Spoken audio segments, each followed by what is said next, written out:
Pakistan army chief field marshal Syed Asim Munir America పర్యటనలో ఉంటూ భారత్పై తీవ్ర అణుబెదిరింపులు గుప్పించారు. ఫ్లోరిడాలోని టాంపాలో పాక్ డయాసోరాతో జరిగిన కార్యక్రమంలో పాల్గొన్న మునీర్ పాకిస్తాన్ ఒక అణ్వాయుధ దేశమని, భారత్ నుంచి అస్తిత్వానికి ముప్పు ఏర్పడితే సగం ప్రపంచాన్ని నాశనం చేస్తామని హెచ్చరించారు. సింధు నది వివాదాన్ని ప్రస్తావిస్తూ భారత్ ఆ నదిపై డ్యాంలు నిర్మిస్తే వాటిని 10 క్షిపణులతో ధ్వంసం చేస్తామని, తమ వద్ద క్షిపణుల కొరత లేదని రెచ్చగొట్టే వ్యాఖ్యలు చేశారు. ఈ వ్యాఖ్యలు అమెరికా నేలపై ఒక మూడో దేశంపై అణు బెదిరింపులు చేసిన తొలి సంఘటనగా నిలిచాయి.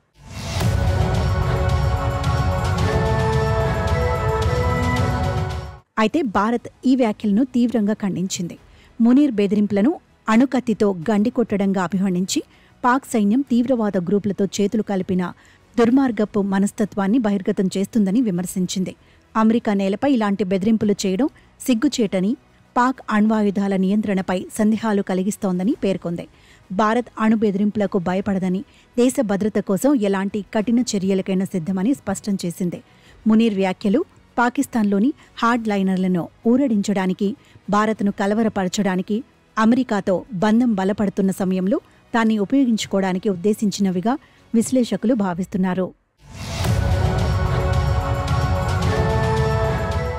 ఈ బెదిరింపులు పాక్ సైన్యం రాజకీయాల్లో జోక్యం, అణ్వాయుధాలపై బాధ్యతారహిత వైఖరిని మరోసారి బయటపెట్టాయి. అంతర్జాతీయ సమాజం ఈ వ్యాఖ్యలను గమనించాలని, పాక్ అణ్వాయుధాల నియంత్రణపై చర్చ జరగాలని భారత్ పిలుపునిచ్చింది. ఈ సంఘటన మునీర్కు అమెరికా అధ్యక్షుడు డొనాల్డ్ ట్రంప్తో జూన్లో జరిగిన భేటీ తర్వాత రెండో అమెరికా పర్యటనలో జరిగింది. ఈ సందర్భంగా ఆయన ట్రంప్ను నోబెల్ శాంతి బహుమతికి నామినేట్ చేసినట్లు కూడా పేర్కొన్నారు. ఈ వ్యాఖ్యలు భారత్ అమెరికా సంబంధాల్లో ఉద్రిక్తతల నేపథ్యంలో వచ్చాయి.